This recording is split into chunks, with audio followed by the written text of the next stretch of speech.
Bapak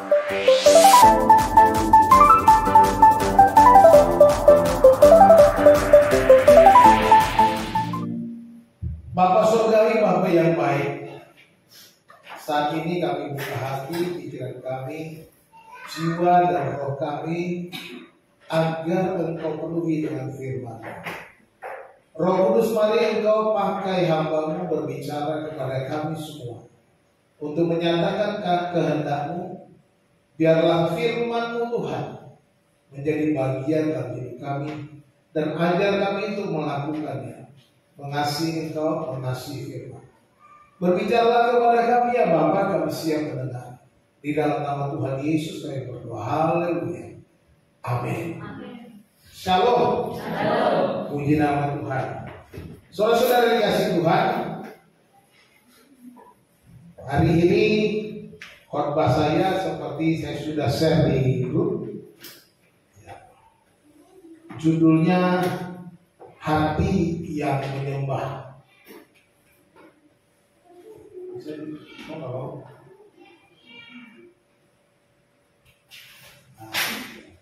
Hati yang menyembah. Saudara-saudara dikasih Tuhan,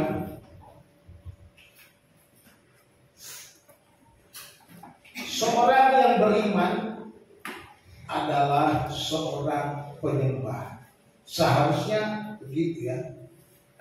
Kalau kita berkata kita orang beriman, kita harusnya menjadi penyembah Tuhan. Tetapi kalau kita bilang kita orang beriman tapi kita tidak mau menjadi penyembah Tuhan, sebenarnya lebih baik kita bilang kita orang tidak beriman, ya, karena kita menipu diri kita sendiri. Penyembah yang benar memiliki hati yang selalu dekat dengan Tuhan. Ya. Kalau kita menjadi penyembah yang benar, hati kita pasti dekat dengan Tuhan. Kita selalu mau bersama-sama dengan Tuhan, mau bergaul dengan Tuhan. Bahkan apapun keadaan yang kita alami tidak akan mengubah hati seorang penyembah. Kenapa? Halo. Ya, sekalipun kesulitan yang kita alami, kabelnya mulai C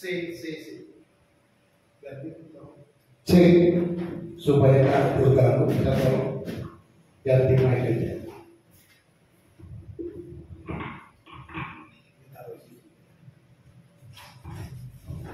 Ya. Apapun keadaan kita, kesulitan, masalah, pergumulan, tantangan, pencobaan, bahkan berbagai macam tekanan yang kita hadapi, bahkan kesulitan ekonomi yang kita hadapi, kita tidak akan berubah sebagai seorang penyembah. Itu ya. Jadi tidak ada istilah penghalang bagi seorang penyembah. Tidak ada istilah ada yang menghalangi saya untuk menyembah Tuhan. Nah, ya.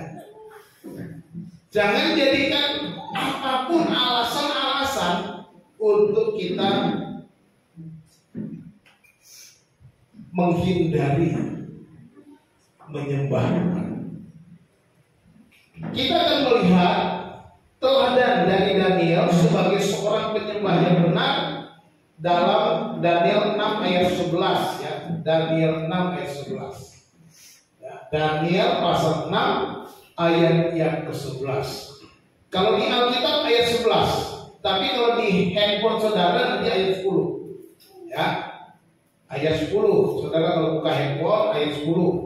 Kalau bawa Alkitab yang tertulis begini, buka ayat 11 ya. Makanya saya pakai catatan sesuai Alkitab terbitan LAI ya. Daniel 6 ayat 11 kita baca sama-sama. Kita bisa baca langsung ke slide itu ya. Nah, kita baca bersama-sama. 1, 2, 3. Demi didengar Daniel bahwa surat perintah itu telah dibuat, pergilah ia ke rumahnya, dalam kamar atasnya ada tingkat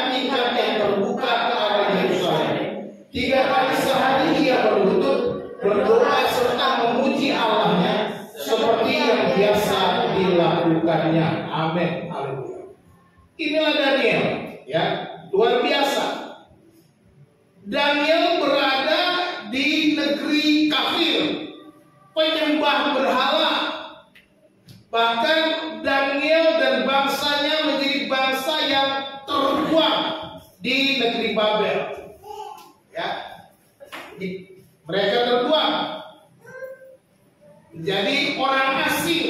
Tetapi syukur bagi Daniel, dia dipilih menjadi orang pilihan raja, menjadi penasihat raja bersama 3 orang sahabatnya, Sadrak, Mesak, Abednego. Ada 4 orang Ibrani yang dipilih oleh raja untuk menjadi penasihat raja, dan Daniel dan teman-temannya selalu hidup menyembah Tuhan. Ya, dalam kisah ini kita berada, dalam ayat 11 ini kita lihat jelas, demi didengar Daniel bahwa surat perintah itu telah dibuat, pergilah ia ke rumahnya. Dalam kamar atasnya ada tingkap-tingkap yang terbuka ke arah Yerusalem. Kamar atas ada jendela, tingkap itu dari jendela, ya. 3 kali sehari ia berlutut, berdoa, serta memuji Allahnya seperti yang biasa dilakukan. Dalam keadaan seorang yang tinggal di negeri kafir, orang-orang di sekitarnya menyembah berhala, tetapi Daniel hidup menyembah Tuhan. Dikatakan 3 kali sehari dia melakukan doa seperti yang biasa dilakukannya. Jadi dia tetap menjadi seorang penyembah. Nah, dari kisah Daniel ini kita melihat ada 3 hal yang kita pelajari dari Daniel. Yang pertama, menyembah Tuhan haruslah dalam segala keadaan. Sembah Tuhan dalam segala keadaan. Apapun keadaanmu, apapun situasimu, apapun yang kau alami, tetap sembah Tuhan. Seperti Daniel, di dalam ayat ini kita lihat, demi didengar Daniel bahwa surat perintah itu telah dibuat, pergilah ia ke rumahnya. Pergi ke rumahnya bukan untuk main, kita lihat dia pergi ke rumahnya, dia pergi untuk berdoa. Dia pergi untuk sembahyang. Dia pergi untuk sholat. Ya, dia orang Israel punya sholat 3 kali sehari. Sholatnya 3 kali sehari. Ya, jangan kaget, sholat itu kebiasaan orang Yahudi. Jadi kalau saudara mau sholat ya nggak apa-apa. Sholat itu sholat, yang penting caranya sholat dengan cara yang benar, bukan sholat menurut cara orang Islam, ya.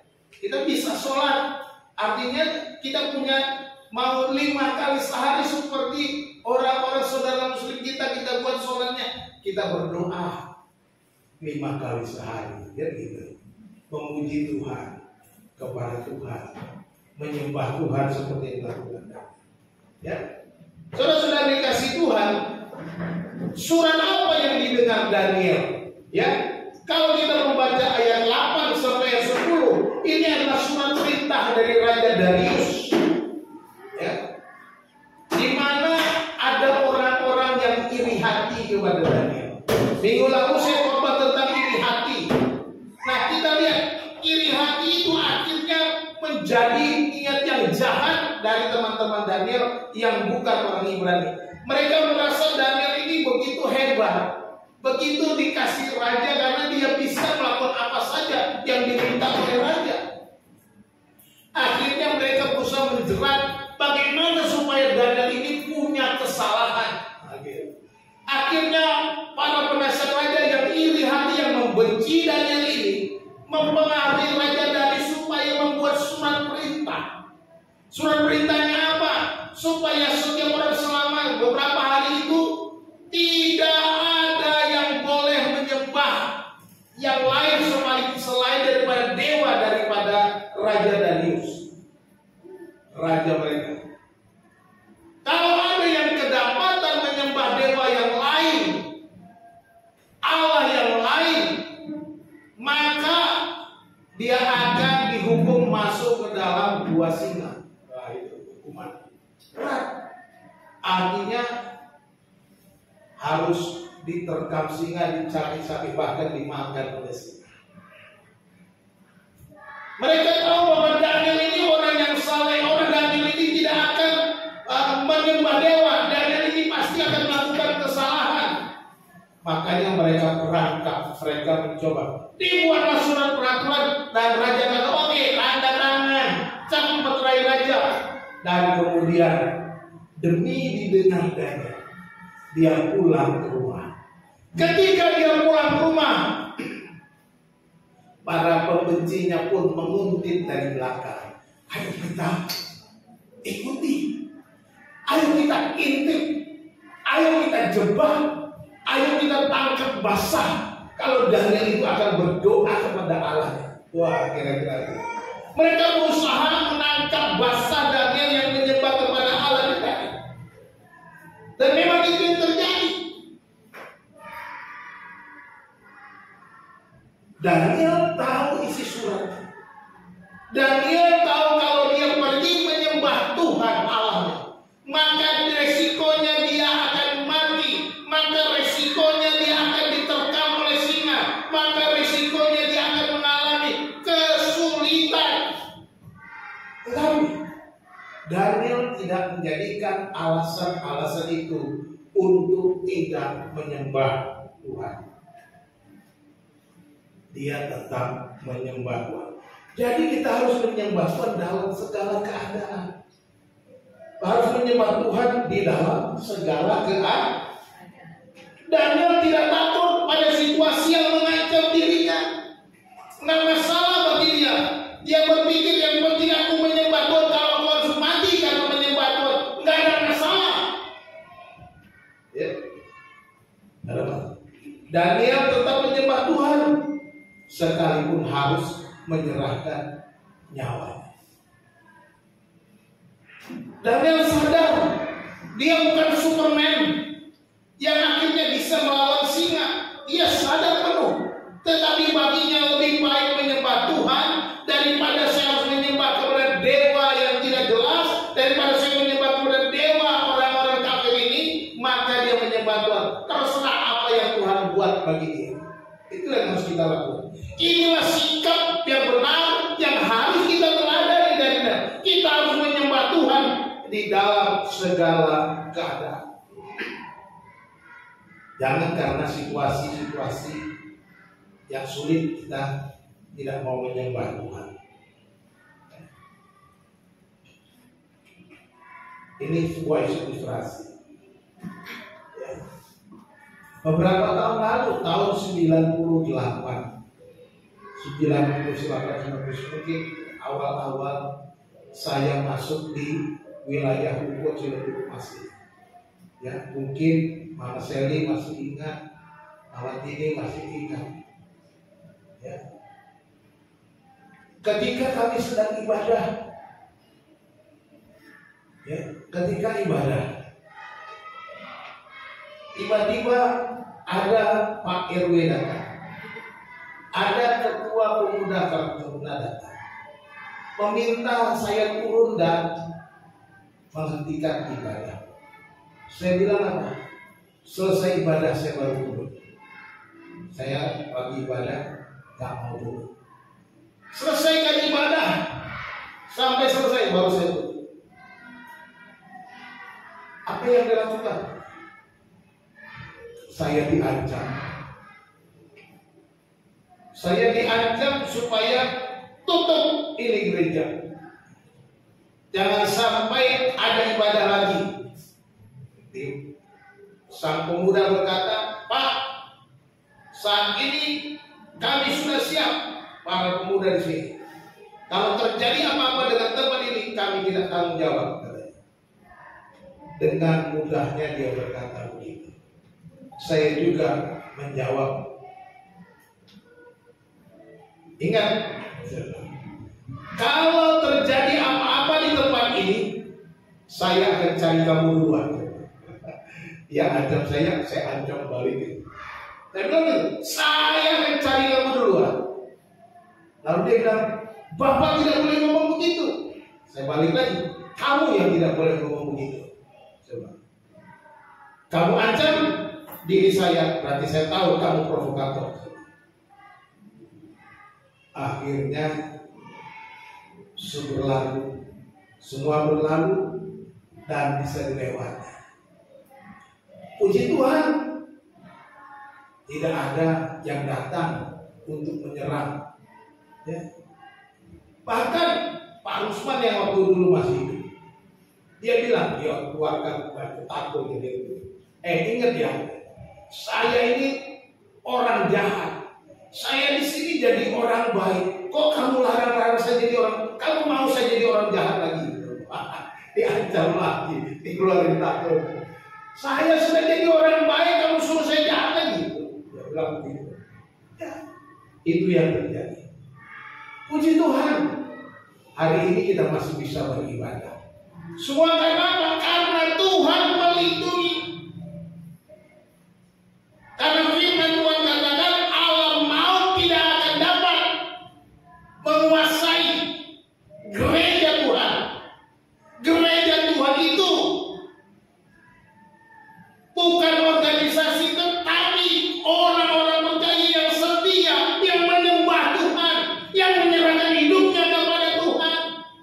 Daniel pun demikian, tidak peduli keadaannya, apakah dia terancam, tertekan, dia dimusuhi, bahkan dia dijebak untuk ditangkap, untuk dibunuh. Tapi kita lihat di sini pelajarannya, Tuhan berkuasa melindungi orang yang menyembah Dia. Amin. Tuhan berkuasa melindungi saudara dan saya. Tuhan berkuasa melindungi Daniel. Tuhan berkuasa menjaga kita semua sesuai dengan kehendak dan rencana. Waktu pertama kali masuk ke ruko Ciledug Mas ini mau beli ruko itu, Pendeta Scofield bertanya sama saya, Ferdinand, kamu yakin mau di situ? Kamu nggak takut mati? Pertanyaannya begitu. Kamu nggak takut mati? Karena dia tahu ini wilayah yang keras. Lalu saya katakan kepada hamba Tuhan, Bapak Pendeta Scofield, saya bilang, Pak, kalau saya mau mati, di mana saja pun saya melayani pasti mati. Kalau waktunya mati pasti mati.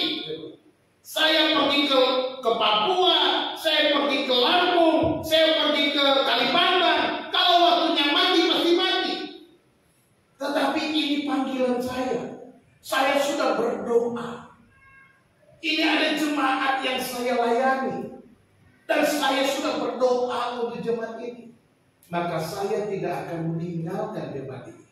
Saya tetap, sekalipun saya harus mati di sini, saya katakan. Puji Tuhan, Tuhan tetap menyertai, melindungi, karena Tuhan punya rencana. Rencana Tuhan itu yang kita harus jalani, bukan kemauan kita. Oleh sebab itu, saudara kasih Tuhan, tetaplah menyembah Tuhan apapun keadaan.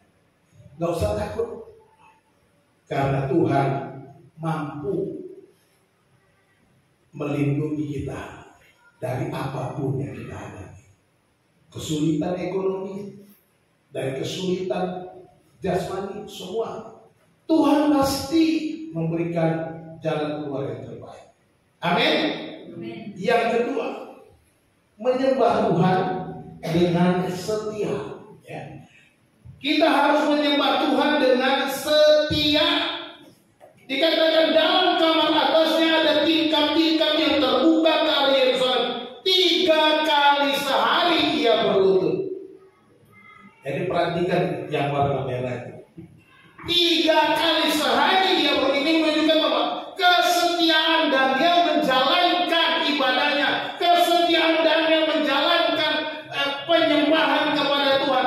Dia selalu melakukannya 3 kali sehari rutin.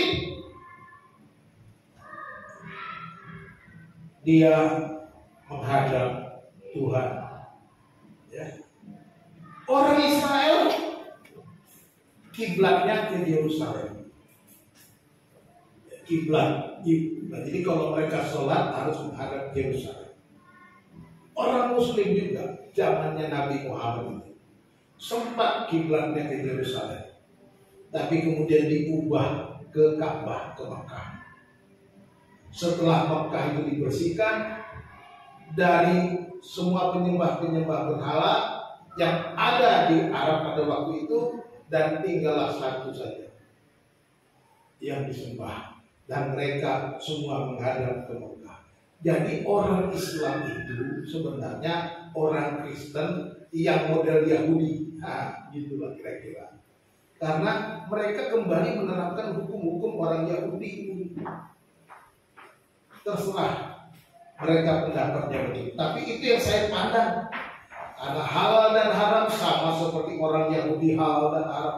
Soal burka, semua pakaiannya tertutup rapat, itu pakaian orang Yahudi, bukan pakaian orang Arab. Orang Arab ada juga, tapi orang Yahudi lebih tertutup. Anak-anak gadis tak boleh keluar tanpa tertutup. Itu aturan orang Yahudi. Mengatakan bahwa itu orang Yahudi juga lakukan. Ya. Sholat, orang Yahudi sholat 3 kali sehari, orang Muslim pun sholat 5 kali sehari. Makanya saya lebih senang mereka sebut orang Kristen yang kembali mengikuti ajaran orang Yahudi. Kenapa? Karena Muhammad sendiri aslinya mengikuti pamannya yang pendeta pada waktu itu. Dan dia dinikahkan, pertama kali dinikahkan oleh pamannya secara Kristen. Makanya ajarannya pun ya ada ajaran itu. Makanya dia kenal namanya Yesus. Dia kenal namanya nabi-nabi orang Israel. Karena berasal dari Kristen. Tapi kemudian membuat ajaran sendiri. Itu aja. Menjadilah agama Islam. Gitu ya. Jadi kita harus menyembah Tuhan dengan setia. Seperti Daniel yang menyembah Tuhan 3 kali sehari. Dia berlutut menghadap Tuhan ke arah Yerusalem.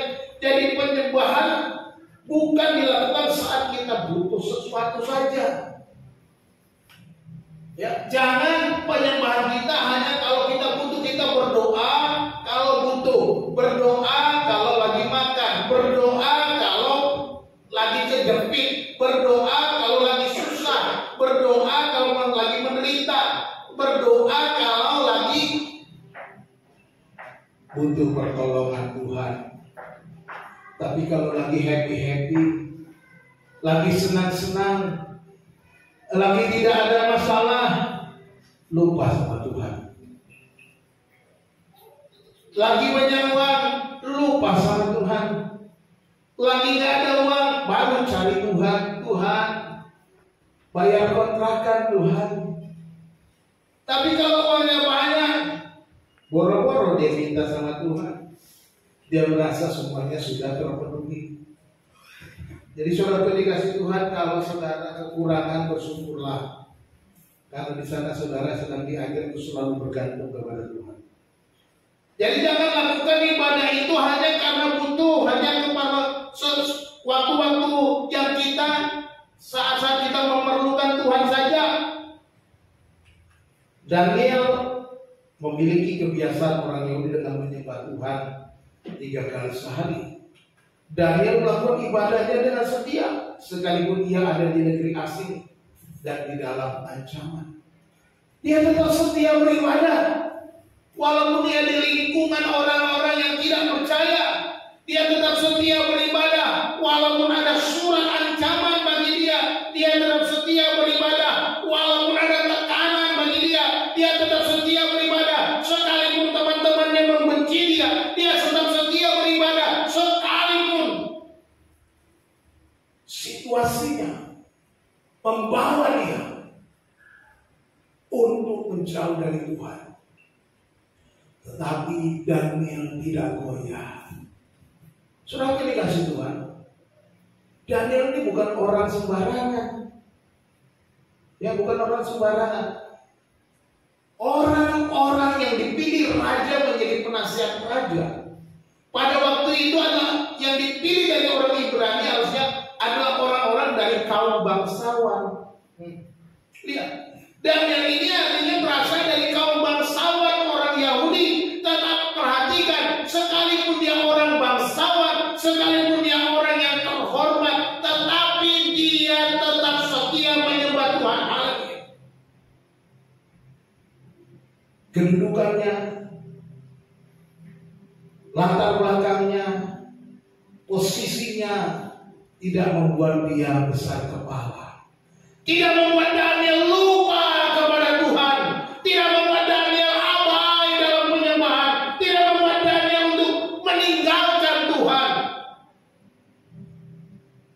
Sekalipun menjadi penasihat raja, tinggalnya enak, ya, tidak seperti orang-orang lain yang dalam pembuangan. Orang-orang Israel dalam pembuangan, bangsa Israel di pembuangan, tidak tinggal di tempat yang nyaman, tetapi Daniel di tempat yang nyaman, dia tetap setia. 3 kali sehari dia datang kepada Tuhan, menghadap ke Yerusalem, dia berlutut menyembah Tuhannya. Setia. Ini kunci yang harus kita pegang. Apakah yang dapat menghambat ibadah kita? Ancaman perut kita, kelaparan, keuangan, krisis ekonomi, sakit penyakit. Apakah itu akan menghalangi ibadah kita? Saudara dikasih Tuhan, hari Jumat Bu Hana berangkat. Tapi Bu Hana berangkat dalam kondisi saya kurang sehat. Bu Hana sampai pikir, berangkat enggak, berangkat enggak, berangkat enggak. Saya bilang berangkat saja. Saya pasti baik-baik saja. Walaupun saya tahu saya dalam keadaan yang sangat berat. Sampai hari ini saya mengalami tekanan. Bahkan tadi pagi dalam doa pagi saya, Tuhan, saya tanya, sampai berapa lama saya harus menahan sakit ini? Sampai berapa lama saya harus sakit untuk melayani Tuhan?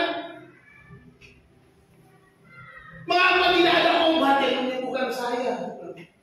Kalau tidak ada obat yang menyembuhkan, Engkau bisa menjamah dan akan mujizat menyembuhkan saya. Mengapa Tuhan membiarkan saya?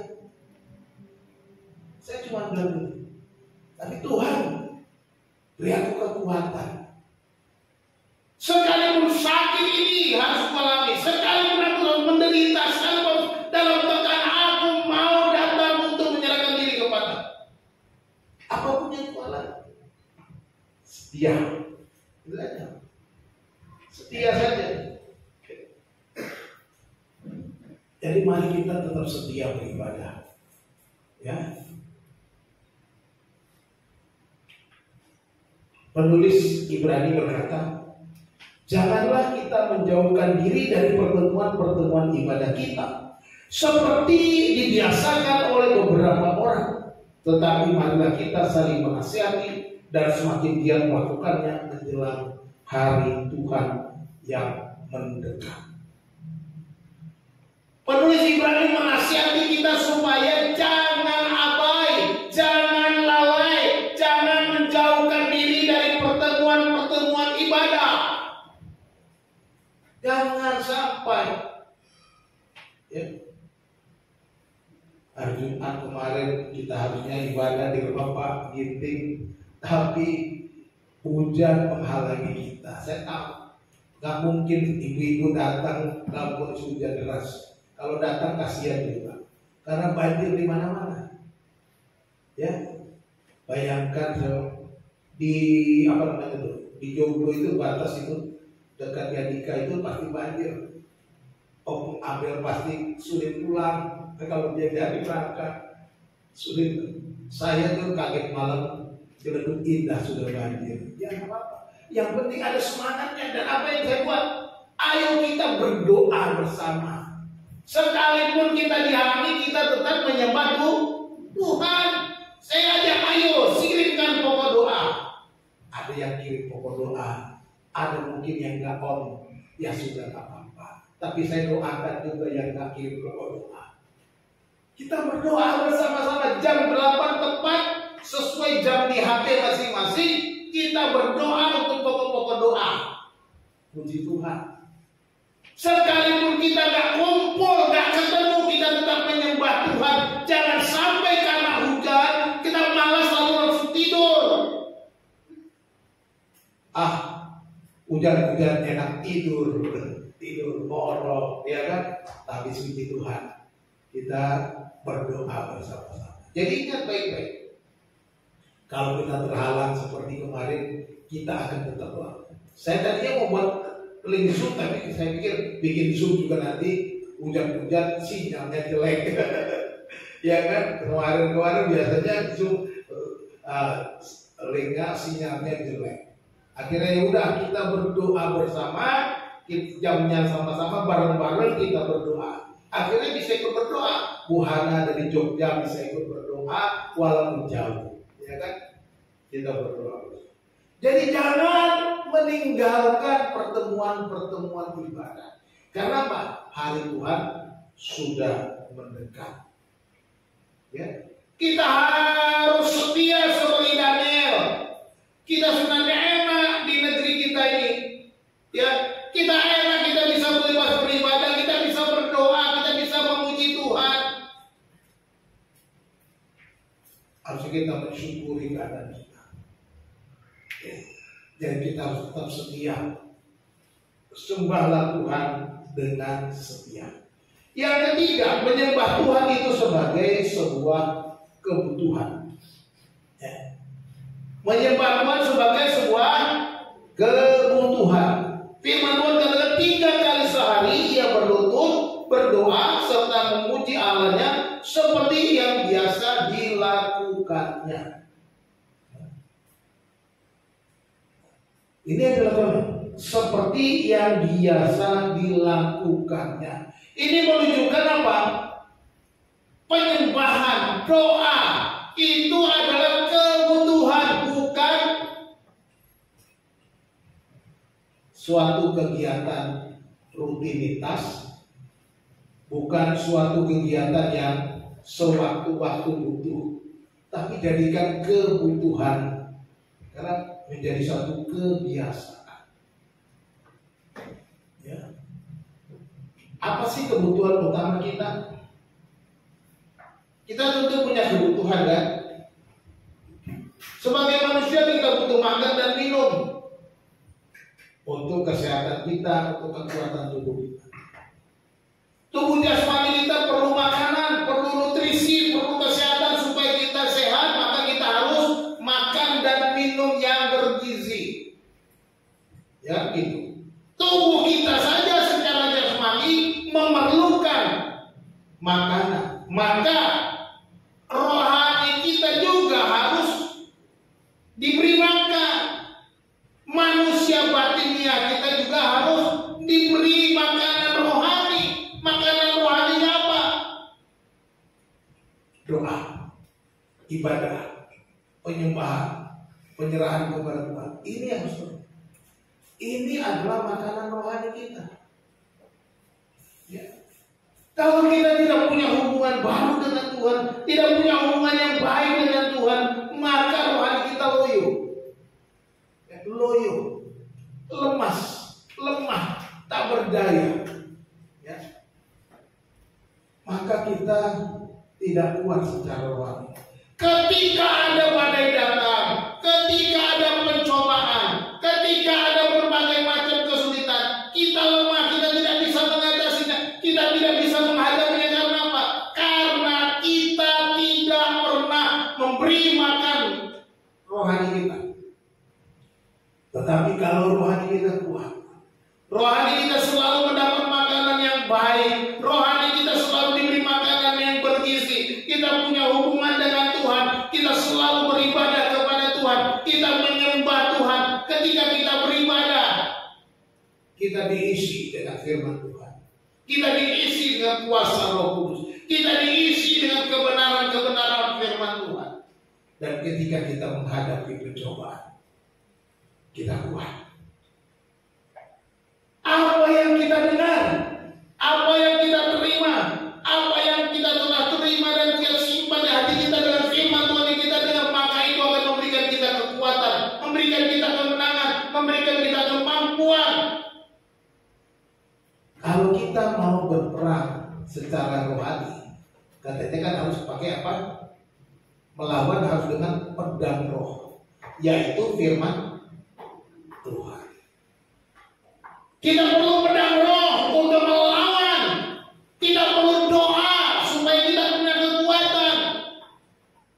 Kalau kita tidak berdoa, tidak pernah makan firman Tuhan, maka kita tidak pernah punya kekuatan. Maka ketika pencobaan datang, kita lemah, kita kalah, kita jatuh ke dalam berbagai-bagai pencobaan. Tetapi kalau rohani kita kuat, firman Tuhan muncul, firman Tuhan keluar, firman Tuhan menguatkan kita, firman Tuhan menolong kita, sehingga kita bisa bangun, kita bisa bangkit, kita bisa melawan dengan firman Tuhan semua pencobaan. Dan kita bisa datang kepada Tuhan dalam doa-doa kita. Kita bisa datang untuk menyembah Tuhan, merendahkan diri di hadapan Tuhan. Jadi jadikan itu kebutuhan. Kebutuhan seperti kita makan 3 kali sehari, dan yang juga doa 3 kali sehari. Jadikan kebutuhan seperti yang biasa dilakukan. Saudara biasa kan makan, yang dilakukan setiap hari yang jadi kebiasaan kan makan, minum ya. Begitu kan? Karena kita butuh, maka itu jadi kebiasaan makan dan minum. Kalau kita nggak butuh makan dan minum, maka kita nggak akan makan. Makan kalau lagi perlu, makan kalau lagi pengen, ya itu nggak boleh. Kalau kita makan kalau lagi pengen aja, bisa sakit penyakit datang. Ya, makanya ada banyak orang sakit lambung karena apa? Makannya kalau lagi pengen, nggak pengen makan, tahan-tahan, akhirnya sakit lambung. Jadi perlu kita punya kebiasaan yang baik. Demikian juga kerohanian kita punya kebiasaan yang baik. Supaya apa? Supaya kita tetap sehat secara rohani. 1 Timotius pasal 4 ayat 7 dan ayat 8. Bilang begini, ayat 7. Tetapi jauhlah tahyul dan dorong nenek-nenek tua, latihlah dirimu beribadah. Ya. Di sini dinasihatkan supaya kita latihlah dirimu beribadah. Di sini memang artinya kita harus melatih diri kita dalam hidup kesalehan kita. Ya. Ya. Latihan badani terbatas gunanya. Latihan badani terbatas. Tetapi ibadah itu berguna di dalam segala hal, karena mengandung janji baik untuk hidup ini maupun untuk hidup yang akan datang. Haleluya. Jadi ibadah itu mengandung janji untuk hidup kita sekarang dan yang akan datang. Milikilah ibadah sebagai kebutuhan saudara. Beribadahlah, jadikan ibadah itu kebutuhan sehari-hari. Jangan lupa bangun tidur saudara, sarapan firman. Ya, sarapan firman, safir, sarapan firman. Jangan lupa, jangan bangun tidur saudara sarapannya yang lain-lain. Facebook ada yang bisi-bisi, sarapan Facebook. Jangan. Pagi-pagi ya bangun tidur sarapan firman lebih dulu, supaya apa? Supaya rohani kita makan, supaya rohani kita dikuatkan. Alkitab saudara kan punya Alkitab tuh ya, di handphone masing-masing. Di situ juga kan ada renungannya. Buka renungannya. Tiap hari buka renungan. Ya. Saya katakan dalam Alkitab itu renungan itu bagus. Karena apa? Dia buat berurutan. Biasanya kalau Matius terus sampai selesai. Nanti kita mulai lagi. Kalau kita ikuti itu terus tiap hari, maka tanpa kita sadari kita membaca Alkitab secara sudah selesai. Tanpa sadar, bahkan kita mungkin sudah ngulang-ngulang Alkitab. Karena renungannya selalu berbeda. Kalau saya, jadi jangan lupa baca Alkitab, baca renungan, ya. Jadi Daniel menjadikan ibadah sebagai kebutuhannya, sehingga itu menjadi sebuah kebiasaan sehari-hari. Jadi kebiasaan dia makan rohani, dia menyembah Tuhan, kebiasaan dia menghadap Tuhan, sekalipun situasinya tidak memungkinkan dia tetap menyembah Tuhan. Karena itu adalah kebutuhan, ya. Karena itu kebutuhan. Kalau tidak butuh, nggak mungkin dia pergi berdoa.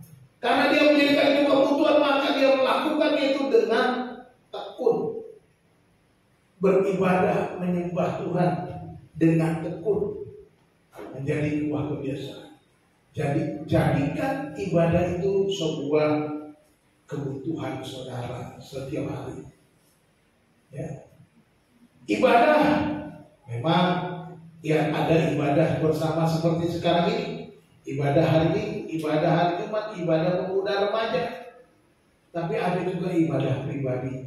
Ada juga ibadah keluarga saudara dengan suami, istri, anak-anak. Ada ibadah yang lain-lainnya. Mungkin ada ibadah saudara yang punya kantor, ibadah di kantor. Ikuti. Ada juga anak-anak sekolah, ibadah di sekolah. Ikuti. Jangan malas. Ya. Kalau namanya ibadah. Seperti Daniel, dia tetap beribadah apapun yang terjadi nanti. Penutup. Ya, kita lihat penutupnya, menyembah dalam segala keadaan. Ya. Kita harus menyembah Tuhan di dalam segala keadaan.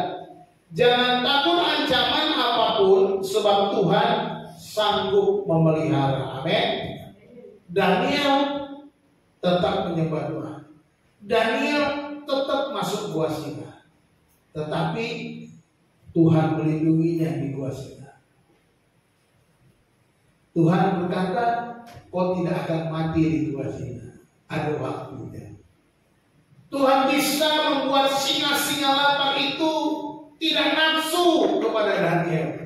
Tidak ada nafsu makan. Itu karya Tuhan.